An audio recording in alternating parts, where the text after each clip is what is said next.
News insight supported by उपकार चक्की fresh आटा खाएर त हेर्नुहोस्। प्लम्बर पाइप्स र फिटिङ टिकिरहन्छ चलिरहन्छ। स्वास्थ्य र शक्तिको लागि उपकार हनी।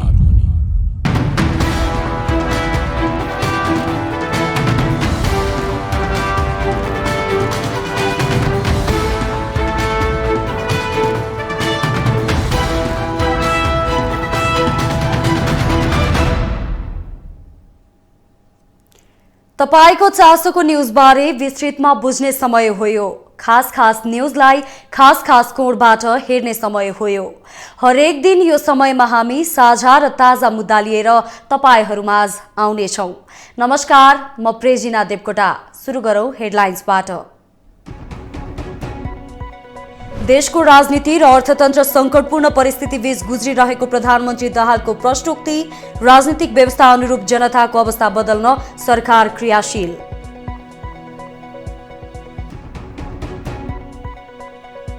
पूर्व राजा शाहको सहकार्यको प्रस्तावप्रति दलहरू उत्साहविहीन। समय अनुरूप चल्न नजान्दा राजतन्त्र धराशायी भएको तथ्य मनन गर्न दलहरूको आग्रह।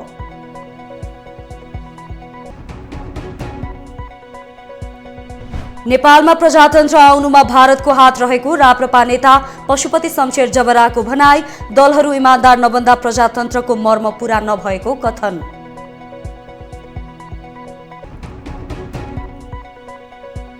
फुटपाथमा व्यापार गर्न नपाएपछि भाडाको महलमा पुगे व्यापारी। काठमाडौँ महानगरपालिकाले कर तिर्नेलाई मात्र महानगरवासी मानेको गुनासो बढ्दै।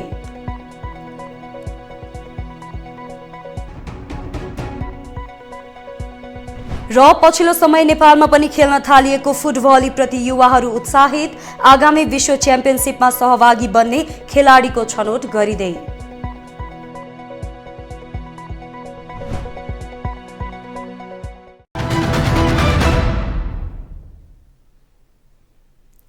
प्रधानमन्त्री पुष्पकमल दाहालले देशको राजनीति र अर्थतन्त्र संकटपूर्ण परिस्थिति बीच गुज्रिरहेको बताएका छन्।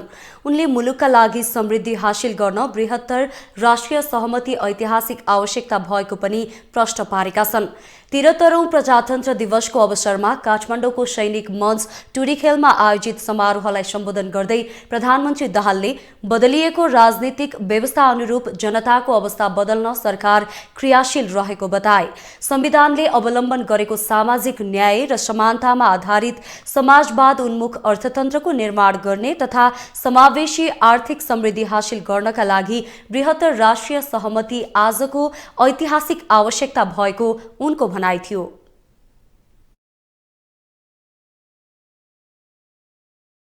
जहाँ लोकतान्त्रिक शासन प्रणाली छ त्यहाँ मात्र प्रेस स्वतन्त्रता सम्भव छ। यो वास्तविकतालाई ध्यानमा राखी लोकतान्त्रिक प्रणालीको पक्षधरतामा मुलुकको प्रेस उभिँदै आएको छ र उभिनु पनि पर्दछ। त्यसैले सरकारको यो मान्यतालाई राष्ट्रले ध्यानमा राखोस् र नागरिकलाई सूचना र शिक्षा दिने आफ्नो जिम्मेवारीमा अझ प्रभावकारी रूपमा अगाडि बढ्न सकोस् भनी म शुभकामना पनि भन्न चाहन्छु। प्रधानमन्त्री दाहालले अर्थतन्त्रका चुनौतीहरूको सम्बोधन गर्दै आर्थिक समृद्धिलाई संस्थागत गर्न संक्रमणकालीन न्यायको सिद्धान्तका आधारमा मुलुकमा दिगो शान्ति स्थापित गर्न सरकार दृढ रहेको पनि बताए। प्रधानमन्त्री दाहालले देशको भूराजनीतिक अवस्थालाई हृदयगम गर्दै स्वतन्त्र र सन्तुलित कूटनीतिक सम्बन्ध स्थापित गर्न सरकार दृढ रहेको पनि स्पष्ट पारे।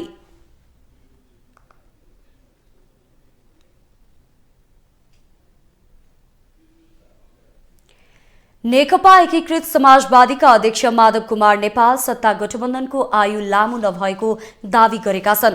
उनले नयाँ उदाएको राष्ट्रिय स्वतन्त्र पार्टी मुलुकका लागि घाँडो नै भएको टिप्पणी गरेका छन्।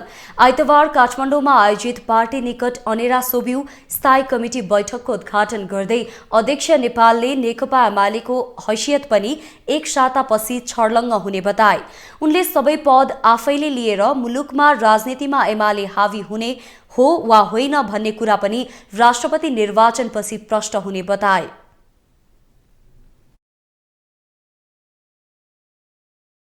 कुन दिन त्यो गठबन्धन भत्किने हो ठेगान छैन। त्यो गठबन्धनको सरकार भत्किएपछि अनि काङ्ग्रेसले अनि एकीकृत समाजवादीले काँध थाप्ला कि भनेर त्यहाँ चिन्ता सुरु भइसकेको छ। ढोक्सा थाप्ने भनेको त्यही हो।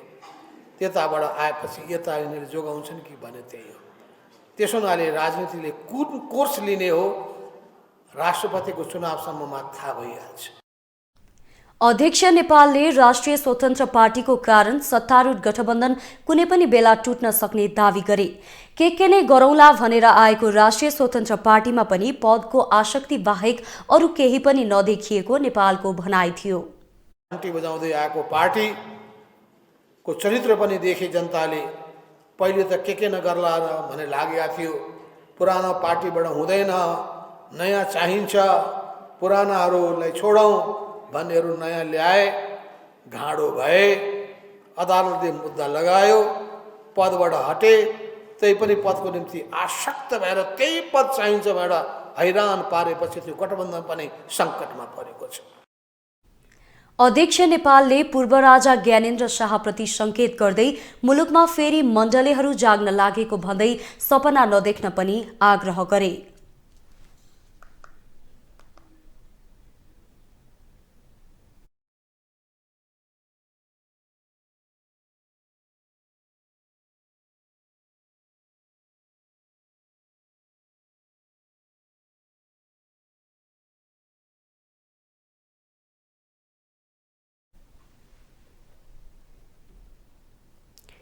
मुलुकमा गणतन्त्रको बीजारोपण भएको 16 वर्ष भएको छ।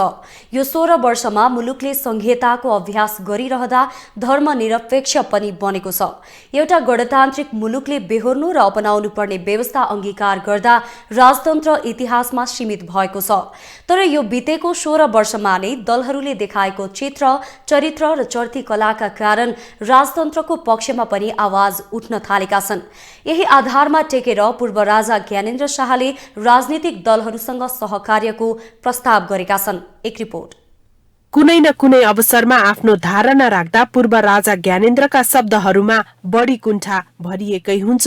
यस पटक पनि देश अधोगतिमा गएकोले अब देश जोगाउन प्रजातन्त्रका लागि अपरिहार्य राजनीतिक दलहरू र लामो समय देशभक्तिपूर्ण ऐतिहासिक विरासत बोकेको राज संस्था बीच सहकार्यका लागि विलम्ब गर्न नहुने धारणा राखेका छन्। पछिल्ला वर्षहरूमा देशको दीर्घकालीन शान्ति, स्थिरता र अन्तर्राष्ट्रिय सम्मान र सार्वभौमिकता चिरा पर्न थालेको र कुशासन, भ्रष्टाचार, आर्थिक शिथिलता र सामाजिक विग्रहको स्थिति देखा परेको निष्कर्ष निकाल्दै पूर्व राजा शाहले दलहरूसँग सहकार्यको प्रस्ताव गरेका हुन्। हरेक विज्ञप्तिमा देश बिग्रियो भन्ने धारणा राख्ने गरेका उनले गरेको सहकार्यको प्रस्तावमा दलहरूको प्रारम्भिक प्रतिक्रिया भने सकारात्मक पाइन्न। पूर्व राजाका वक्तव्यहरूले चाहिँ देखाइरहनु भएकै छ हैन, के चाहिँ कुन स्पिरिटमा हो त उहाँको सोच र विचारहरू भन्ने कुरो त देखिरहेकै छ। राष्ट्रियताको मुद्दा भनेर भनेको त यिनीहरू डेमोक्रेसीसँग पनि रिलेटेड हुन्छ हैन, आन्तरिक डेमोक्रेसीसँग पनि रिलेटेड हुन्छ। पूरा राष्ट्रवाद भन्ने त हुँदैन त हैन। राष्ट्रियता भनेको, राष्ट्र भनेको जनता हो। जनताको हक र अधिकारहरूलाई पनि समुचित ढङ्गले सम्बोधन गरेर बृहत रूपमा जनताले एकताबद्ध गर्न सक्यो भने मात्रै बल्ल चाहिँ राष्ट्रियता रक्षा हुने हो। डेमोक्रेसीलाई निषेध गर्न खोज्ने हैन, अनि राष्ट्रियताको मात्रै कुरा गरेर त त्यो त पूरा राष्ट्रवाद हुन्छ। त्यो त नेपालको सन्दर्भमा पूरा राष्ट्रवादले नेपालको रक्षा हुँदैन भन्ने कुरा त घटनाक्रमले पुष्टि गर्दै आइरहेको अवस्था हो। 2062-63 सालको ऐतिहासिक आन्दोलनपछि नेपालबाट राजतन्त्र हट्यो, तर आन्दोलनपछि भएको सम्झौता अनुरूप दलहरू नहिरेको भन्दै पूर्व राजा शाहले नेपालमा राजतन्त्रको स्थानको जहिले पनि वकालत गर्दै आएका छन्। तर त्यो सम्झौतामा को थिए र सम्झौतामा राजतन्त्रको पक्षमा कस्तो बुदा समेटिएको थियो भन्ने पूर्व राजा शाहले पनि कहीँ कतै उल्लेख गर्न सकेका छैनन्। आफ्नो पालामा नेपालको परिप्रेक्ष्यमा गौरवमय राज संस्थाले हात धुनु परेको पीडाले छटपटाएका शाहले जसरी हुन्छ राज संस्था फर्काउन क्रियाशील छन्। तर उनको यो अभियानलाई खुलेर साथ दिनेमा अहिले सरकारमा रहेको राष्ट्रिय प्रजातन्त्र पार्टी राप्रपा मात्र छ। राजतन्त्र फर्किने सम्भावना कति देख्नुहुन्छ तपाईँ? तन्त्र त फर्किने कुरै छैन। अब एउटा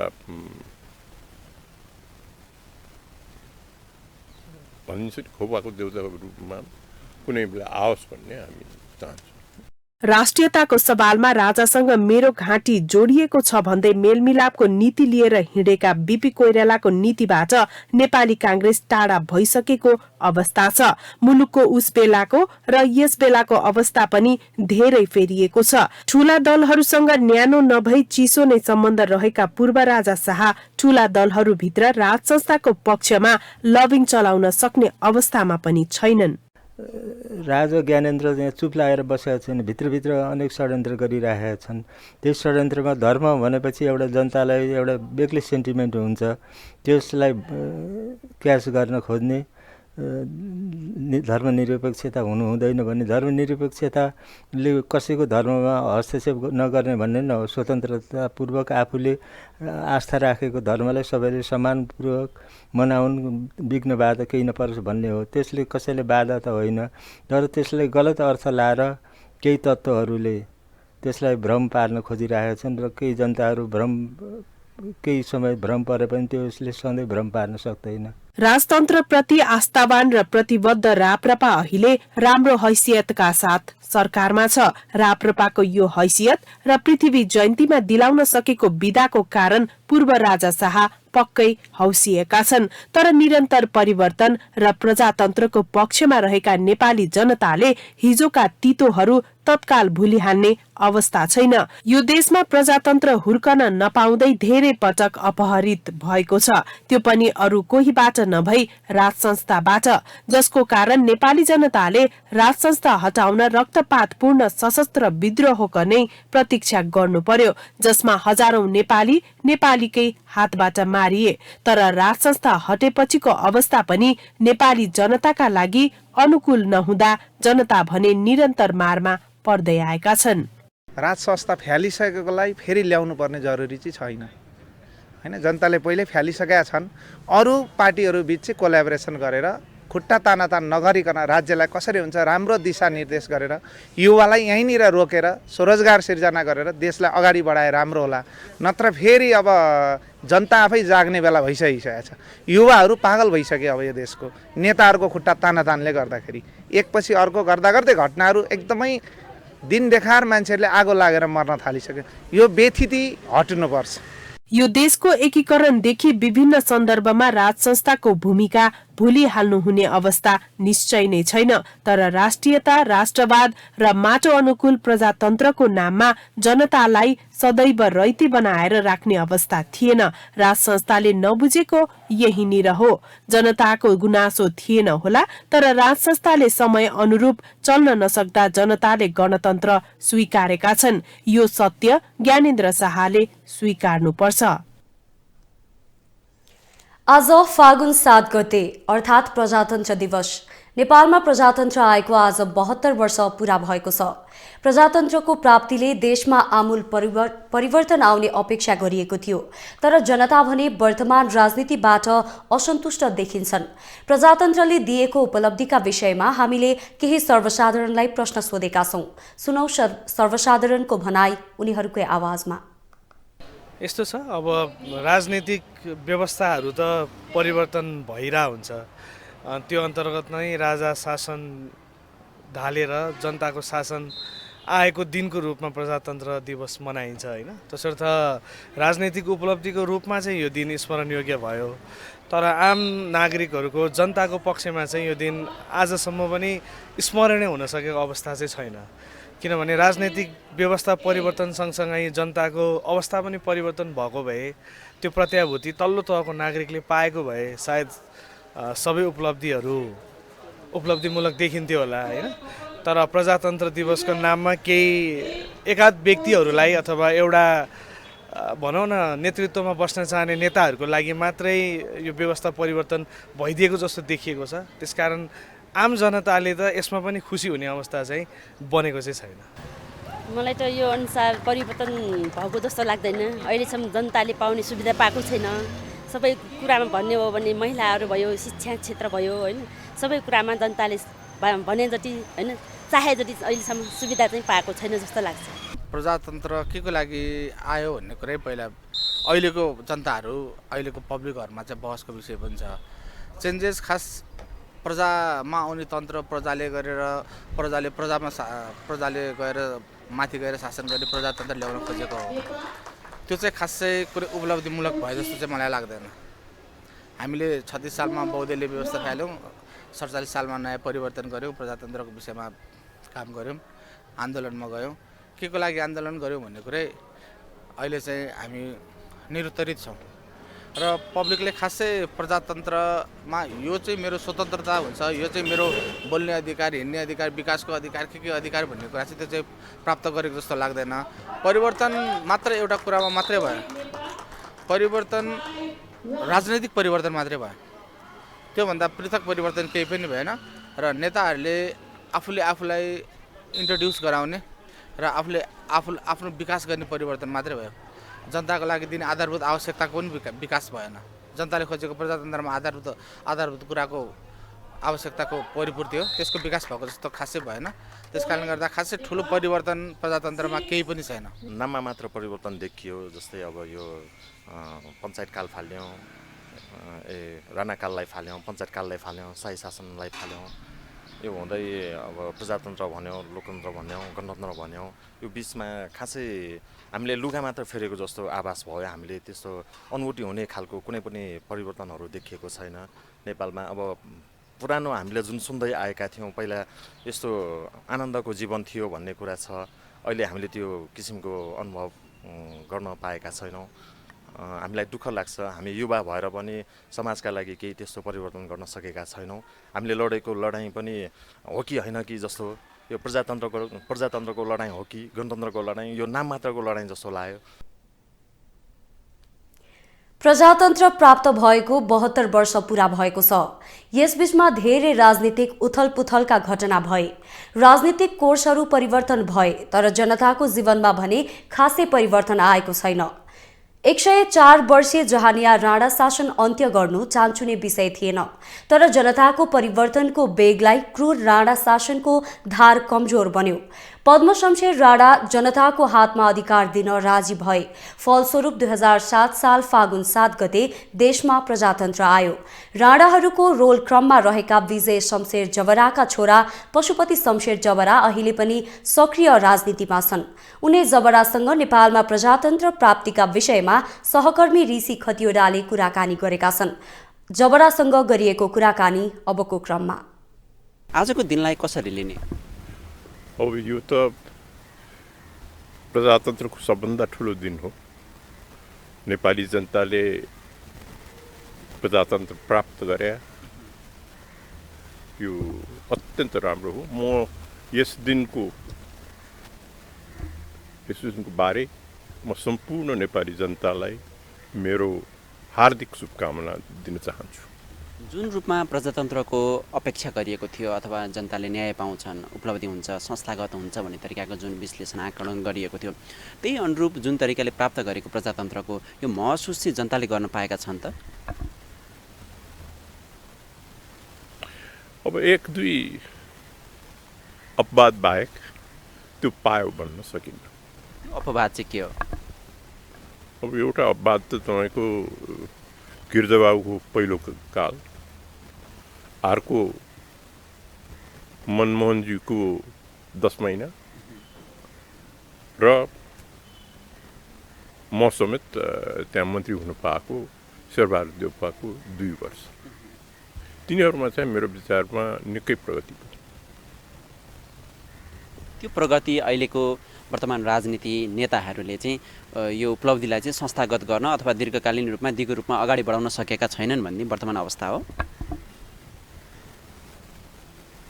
हो नै।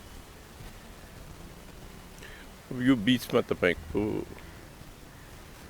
धेरै ठुला मौकाहरू विकासका ती चुके। साथसाथै यो मुलुकमा घुसखोरी अत्यन्त बढ्यो। त्यसैले नेपाली जनताले खोजेको विकास, प्रजातन्त्रको सुनौलो आकाशमुनि खोजेको विकास प्राप्त गर्न सकेन। प्रजातन्त्र आउँदै गर्दाखेरि चाहिँ राणा शासन ढालिएको थियो, कतै न कतै तपाईँको पारिवारिक खानदान ढालिएको थियो त्यति बेला। यो विषयलाई चाहिँ तपाईँलाई कुन रूपमा लिनुहुन्छ? म यसलाई यसरी लिन्छु, त्यो बेलाको मेरो बाजे महाराज भइसक्यो। अब प्रजातन्त्रको प्रथम प्रधानमन्त्री पनि उहाँ नै भइरहेको छु। त्यसैले मेरो परिवारले अनि त्यसमा भूमिका सबभन्दा ठुलो मेरो बुवाको थियो। त्यसैले मलाई त यो सजिलो लाग्छ।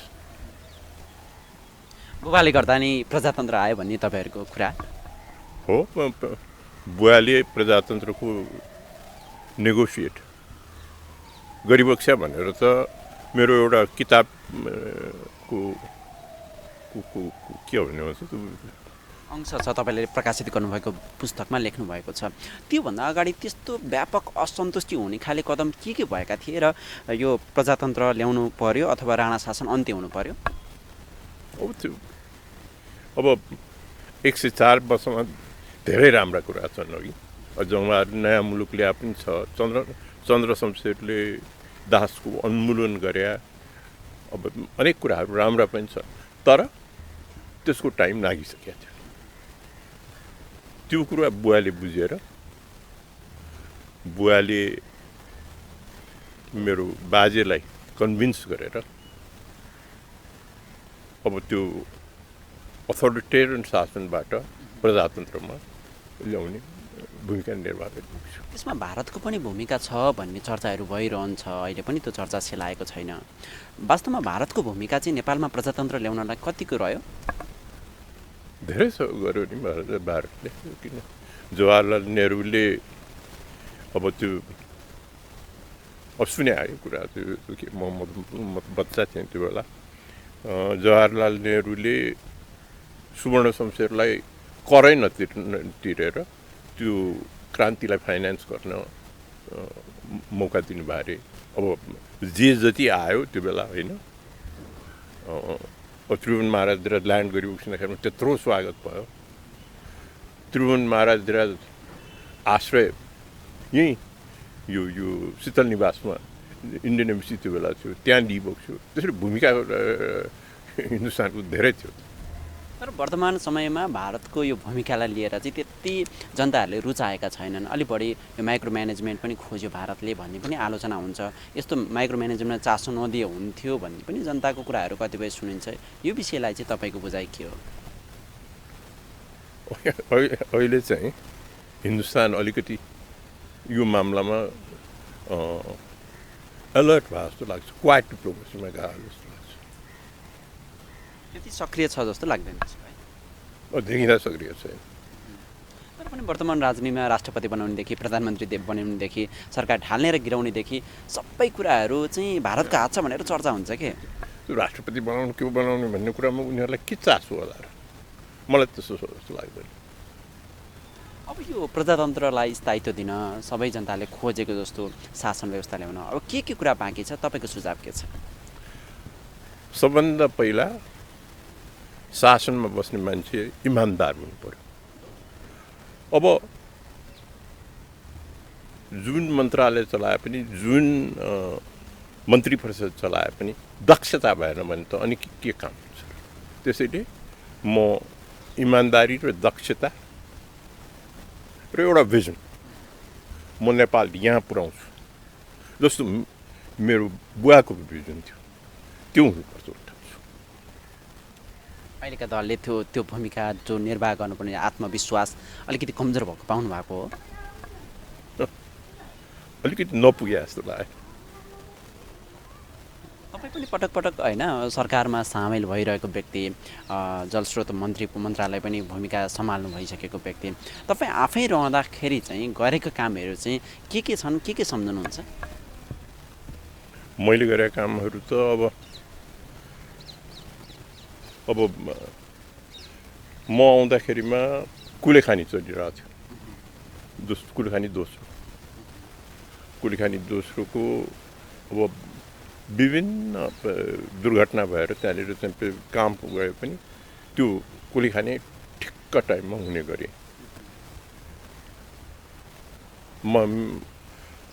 मैले चलाएको मन्त्रालयहरूमा सशक्त व्यवस्थापन र कुनै पुरा इमान्दारी साथ चलेको छु जस्तो लाग्छ। अब त्यो त जजमेन्ट अरूले गर्ने हो, मैले आफूले कुरा भन्ने हो। अस्थिरता चाहिँ केले निम्त्यायो त? अस्थिरता अब अस्थिरता त सबै स्वार्थी भएपछि अस्थिरता हुन्छ नि होइन। अब अलिकति अघि मैले भने 3टा कुरा, दक्षता, इमान्दारी र भिजनपट्टि ध्यान गयो भने त्यो हुँदैन। अब राजनीति वर्ता नेताहरूमा प्रष्ट इमान्दारिताको चाहिँ निकै खडेरी लागेको देखियो। त्यो धेरैजनासँग काम गरेर म भन्न चाहिँ चाहन्न है, तर अलि बढी भए इमान्दारी भए बेस हुन्थ्यो भन्ने लाग्छ। तपाईलाई न्युज इनसाइटमा पुनः जोड्नेछौँ। प्रधानमन्त्री पुष्पकमल दाहालले वर्तमान सरकार पूर्ण प्रेस स्वतन्त्रताको पक्षमा स्पष्ट र दृढ रहने प्रतिबद्धता व्यक्त गरेका छन्। आइतबार राष्ट्रिय समाचार समिति राससको वार्षिकोत्सव समारोहलाई सम्बोधन गर्दै प्रधानमन्त्री दाहालले नेपालका सञ्चार माध्यमले समय र युग सुहाउँदो रूपमा थप परिवर्तित हुन आवश्यक रहेको बताए। उनले लोकतान्त्रिक शासन प्रणाली भए मात्रै प्रेस स्वतन्त्रता सम्भव रहेको पनि प्रश्न पारे। शासन प्रणाली छ त्यहाँ मात्र प्रेस स्वतन्त्रता सम्भव छ। यो वास्तविकतालाई ध्यानमा राखी लोकतान्त्रिक प्रणालीको पक्षधरतामा मुलुकको प्रेस उभिँदै आएको छ र उभिनु पनि पर्दछ। त्यसैले सरकारको यो मान्यतालाई राष्ट्रले ध्यानमा राखोस् र नागरिकलाई सूचना र शिक्षा दिने आफ्नो जिम्मेवारीमा अझ प्रभावकारी रूपमा अगाडि बढ्न सकोस् भनी म शुभकामना पनि भन्न चाहन्छु। दाहालले आम नागरिकलाई सूचना दिनु लोकतन्त्र प्रतिको आस्था र जनताको मौलिक हकको सम्मान गर्नु रहेको पनि बताए।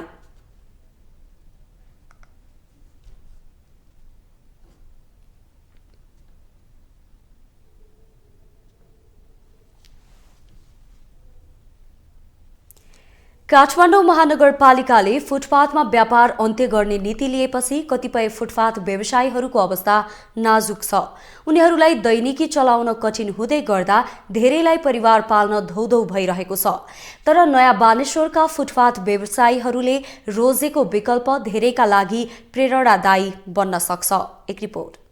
काठमाडौँ महानगरपालिकाको प्रमुखमा बालेन्द्र शाह निर्वाचित भएपछि उनको मुख्य तारो बने फुटपाथ व्यापारी। बालेन्द्र टिमको आक्रामक रणनीतिका कारण अहिले काठमाडौँ महानगरपालिकाभित्र फुटपाथ व्यापारी खुल्लमखुल्ला बस्न सक्ने अवस्था छैन। महानगरपालिकासँग कति दिन लुकामारी गर्नु भन्ने मनसाय भएरै होला नयाँ बानेश्वर क्षेत्रका फुटपाथ व्यवसायीले नयाँ विकल्प रोजेका छन्। उनीहरूले नयाँ बानेश्वरमा एउटा घर भाडा लिएर व्यापार सुरु गरेका छन्। 3 तलाको यो घरमा 120 वटा स्टल छन्। भुइँ तलामा तरकारी र फास्ट फुडका स्टल राखिएका छन्। पहिलो र दोस्रो तलामा लत्ता कपडा, जुत्ता, भाँडाकुडा, बत्ती, सिरक, गरगहना लगायत दैनिक उपभोग्य वस्तुहरू राखिएका छन्। फुटपाथमा पसल राख्दा व्यवसायीहरूलाई भाडा तिर्नुपर्ने तनाव थिएन।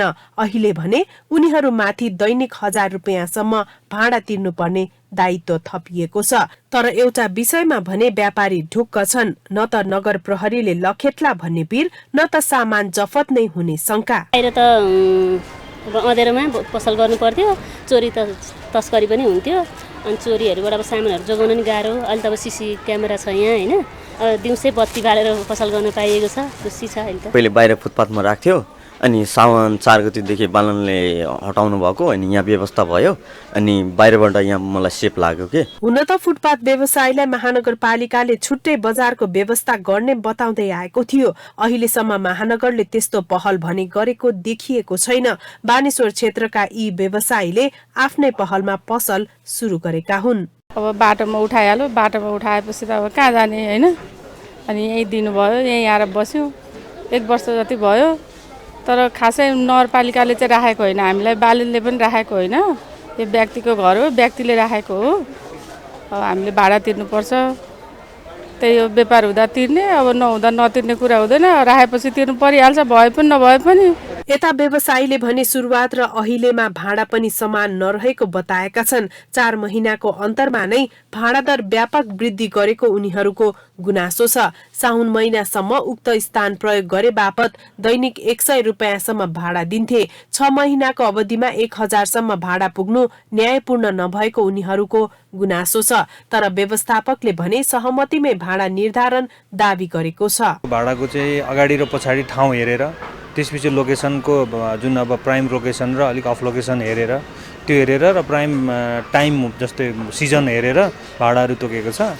अनि अफ सिजनहरू हेरेर त्यसरी भाडाहरू तोकेको छ। उहाँहरूसँग समन्वय गरेर कति तिर्न सक्नुहुन्छ तपाईँहरू, त्यही हिसाबले सोधेरै उहाँहरूले कतिको रेट चाहियो, ठाउँ चाहियो, त्यो हिसाबले उहाँहरूसँग भाडा तोकेको छ। उहाँहरू हामी आन्तरिक सहमतिबाट भाडा निर्धारण गरे। काठमाडौँ महानगरपालिकाले सबै प्रकारका व्यवसायीलाई करको दायरामा ल्याउन गरेको कदमलाई कतिपयले सकारात्मक रूपमा पनि लिएका छन्। तर न्यूनतम मानवीयताको समेत ख्याल नगरी महानगरले चालेको कदमको भने आलोचना हुँदै आएको छ। अब अप्ठ्यारो अवस्थामा रहेका व्यवसायका लागि महानगरले कसरी कदम चाल्ला त्यो भने हेर्न नै बाँकी छ। किनभने महानगर सबैको हो र सबैका लागि हुनुपर्छ।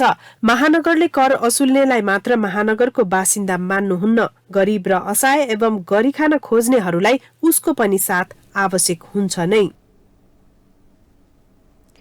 श्रद्धाका साथ भगवानलाई भेटी चढाउने गरिन्छ, तर भगवानको नाममा चढाइएको भेटी के हुन्छ? धेरैको मनमा उठ्ने प्रश्न हो यो। देशभरका ठूलादेखि साना मन्दिरहरूमा पुगेका धेरै भक्तजनमा पनि यही प्रश्नले ठाउँ लिने गरेको छ। धेरै ठाउँको भेटी दुरुपयोग भएकोले पनि यो प्रश्न उठ्नु स्वाभाविक नै हो।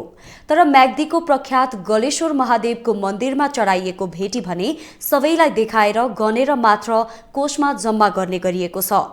यसपटक गलेश्वरमा महाशिवरात्रिमा भक्तजनबाट चढाइएको भेटी सङ्कलन गर्दा 4,34,000 रुपैयाँ मन्दिरको कोषमा जम्मा भएको छ।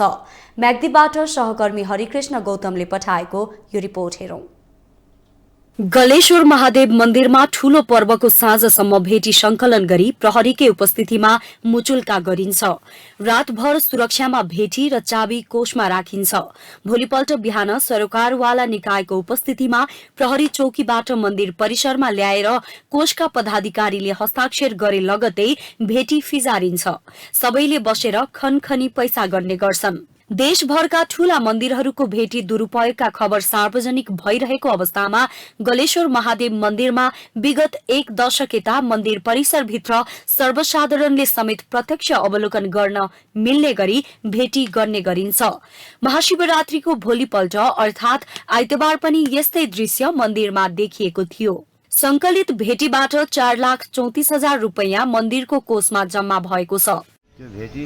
उसको भोलिपल्ट लगत्तै यहाँको स्थानीय जनप्रतिनिधि, यहाँको जनताहरू, हाम्रो समिति, स्थानीय प्रहरीको रोहघरमा बाकस खोलिन्छ र यहाँ चाहिँ एउटा सार्वजनिक ठाउँमा अगाडि त्यो चाहिँ पैसा चाहिँ घप्टाएर चाहिँ गनिन्छ। त्यो गन्नमा चाहिँ फेरि स्थानीय चाहिँ सबैको चाहिँ सहभागिता हुन्छ र त्यो पैसा आउँछ। हामी तत्काल यो गर्ने जुन ठाउँ हो त्यहाँबाट हामी ब्याङ्कमा पठाउँछौँ। भेटी गर्ने क्रममा मन्दिरमा आएका भक्तजनहरूको समेत चासो बढ्न थालेपछि चाहना भएकालाई गन्ने स्थानमा समेत राख्ने गरिन्छ। कोषका पदाधिकारी, कर्मचारी, गलेश्वर आमा समूह, प्रहरी र स्थानीयवासीको उपस्थितिमा भेटी गर्न थालिएपछि भेटीको सदुपयोग हुन थालेको छ।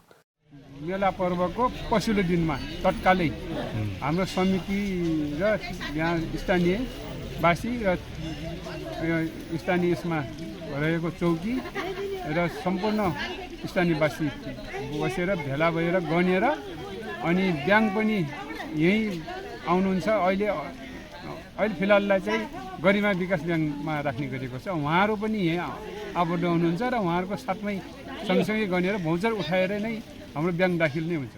भगवानलाई चढाइएको भेटीको दुरूपयोग पनि एक किसिमले अपराध नै भएकाले भक्तजनहरूले समेत गर्न लागेको स्थानमा सहभागी भएर धन्यवाद दिने गरेका छन्। साउने सोमबार, बाला चतुर्दशी, शिवरात्रि र साउने सोमबारको हरेक हप्ताको मंगलबार भेटी सार्वजनिक गर्ने गरिन्छ भने अन्य महिनामा प्रत्येक 15 दिनमा सार्वजनिक गर्ने गरिएको छ। हरेक यहाँको ठुल्ठुलो शिवरात्रि अनि बाला चतुर्दशी र हरेक साउने सोमबारमा र जुन एकदमै अगाडि पछाडि पनि यहाँ जम्मा भएका भेटीहरूलाई चाहिँ गर्नको लागि हाम्रो आमा समूहबाट चाहिँ भरपुर सहयोग हुन्छ, जुन भेटी गर्नेदेखि लिएर सरसफाइहरू र हरेक सामाजिक कार्यमा चाहिँ हाम्रो कलसधाम आमा समूह चाहिँ संलग्न हुँदै आइरहेको छ। भेटीको सदुपयोग हुन थालेपछि भक्तजनको चापसँगै करोडौंको पूर्वाधारका साथै भक्तजनलाई निशुल्क भोजन सहितका सुविधाहरू समेत थपिएको छ। 2057 सालदेखि 67 सालसम्म मन्दिर व्यवस्थापन समितिको खातामा 31 लाख मन्दिरको आमदानी थियो। भेटी महायज्ञबाट संकलन तथा तीर्थयात्रीले दिएको दानबाट पछिल्लो 12 वर्षको अवधिमा करिब 11 करोडको लागतमा विभिन्न भौतिक पूर्वाधार निर्माण भएको छ। तपाईलाई न्यूज इनसाइटमा पुनः जोड्नेछौं। प्राय विदेशमा मात्र खेलिने गरिएको फुटभली अहिले नेपालमा पनि खेल्न सुरु गरिएको छ। नेपालमा कतिपयले नाम समेत नसुनेको फुटभलीको एउटा भव्य आयोजना आइतबार काठमाडौँको टोखा नगरपालिकामा सम्पन्न भएको छ। एक रिपोर्ट। हेर्दा भलिबल जस्तो लाग्ने तर खेल्दा फुटबलमा जस्तै गरी हात प्रयोग नगरी टाउको र खुट्टाले मात्र बालुवामा खेलिने फुटभली खेल नेपालमा पनि सुरु भइसकेको छ। नेपालको पहिलो अन्तर्राष्ट्रिय म्याराथन धावक गजराज जोशीको नाममा स्थापित गजराज जोशी ट्रस्टले यो खेल नेपालमा स्थापित गर्ने अग्रसरता लिँदै आएको छ। अबको दिनमा यस्तो खेलहरूमा साफ च्याम्पियनशिपमा पनि सहभागी गराउने लक्ष्यका साथ नेपालमा यसको आयोजना भइरहेको छ। यस्तो खेलले नेपालका खेल क्षेत्रमा प्रोत्साहन थप्दै आन्तरिक पर्यटकहरू भित्र्याउन टेवा पुग्ने गजराज जोशी ट्रस्टका अध्यक्ष तथा अखिल नेपाल फुटबल संघ एन्फाका केन्द्रीय सदस्य मनिष जोशी बताउँछन्। सुरुमा नेपालमा साउथ एसियन च्याम्पियनसिप पनि गरियो। त्यो बेला नेपालले जित्यो फर्स्टमै। सुरुमा नेपालमा अनुभवी पनि यो बालुवामा खेल्ने गेमहरू कसो रमाइलो लागिरहेको थियो। अनि 72 सालमा जुन यो भुइँचालोको दिनमै 12 गते हो क्यारे शनिबार दिनमा हामीले यो गेम यही टोखाको भुटखेल मैदानमा गरेका थियौँ। अनि सार्क राष्ट्रको झन्डा फहराउँदै गर्दाखेरि बालुवामा गेम खेल्ने कस्तो रहेछ भने हेर्न आयो। त्यसमा ज्येष्ठ नागरिक अनि बाल बच्चाहरूदेखि सबै आउँदाखेरि युवाहरू आउँदाखेरि त्यो क्षतिपूर्ति पनि कम भएको महसुस गरेका छौँ हामी। फुटभली खेल प्राय जसो ब्राजिलमा खेलिने खेल हो। कतिपय नेपालका खेलाडीहरूले यस्तो खेलको बारेमा सुनेका समेत छैनन्। सधैँ जसो विदेशमा खेलिने यस्तो खेल नेपालमा पनि सुरुवात गर्नु भनेको नेपालको खेलकुद क्षेत्रमा थप टेवा पुग्नु हो। यस्ता किसिमको खेललाई हौसला प्रदान गर्न नगरपालिकाको तर्फबाट सधैँ साथ र सहयोग रहने टोखा नगरपालिकाका नगर प्रमुख प्रकाश अधिकारीको भनाइ छ। नेपालमा यो नयाँ सुरुवात हो।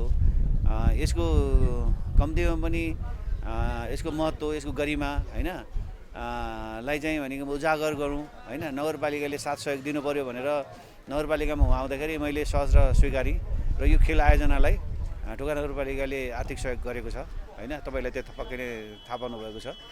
साथसाथै अब यो खेलबाट पनि जुन उत्कृष्ट भइसकेपछि अन्तर्राष्ट्रिय खेलमा पनि जान सकिँदो रहेछ, भाग लिन सकिँदो रहेछ भन्ने किसिमको खेलाडी छनौटको लागि पनि यो प्रतियोगिता आयोजना गरिएको। काठमाडौँ, दोलखा, कास्की, सिन्धुपाल्चोक सहित 24 टिमको सहभागिता रहेको यस प्रतियोगितामा सहभागी टोली निकै उत्साहित थिए। पहिलो दिनको खेलबाट दोस्रो चरण प्रवेश गरेका क्लब तथा टिमहरूमा Tukhiya sports academy, happy team Tokha, red star club, भकुण्डो.com, Gajraj Joshi trust, Saraswati Nagar sports club A र B, Nepa club, Amar brothers club, Shri Bhagwati club लगायत रहेका थिए। यस प्रतियोगिता मार्फत आगामी फेब्रुअरी 23 देखि 27 सम्म भारतको केरला बीचमा हुने 25औं विश्व फुटभली च्याम्पियनशिपमा सहभागी हुने खेलाडीको छनौट समेत गरिएको छ। नेपालमा यो खेल चाँडै लोकप्रिय बन्ने आशा गरिएको छ। कम ठाउँ र कम खेलाडीमा खेल्न सकिने यो खेल खर्चको हिसाबमा पनि मितव्ययी छ। देश विदेशका यस्तै विभिन्न विषयवस्तुसँग हामी तपाईलाई जोडिरहनेछौं न्यूज इनसाइटमा। नमस्ते।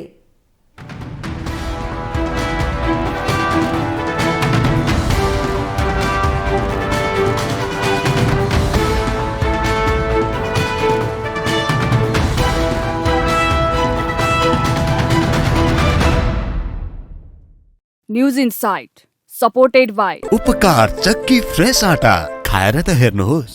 कम्मर पाइप्स र फिटिङ टिकिरहन्छ, चलिरहन्छ। स्वास्थ्य र शक्तिको लागि उपकार हनी।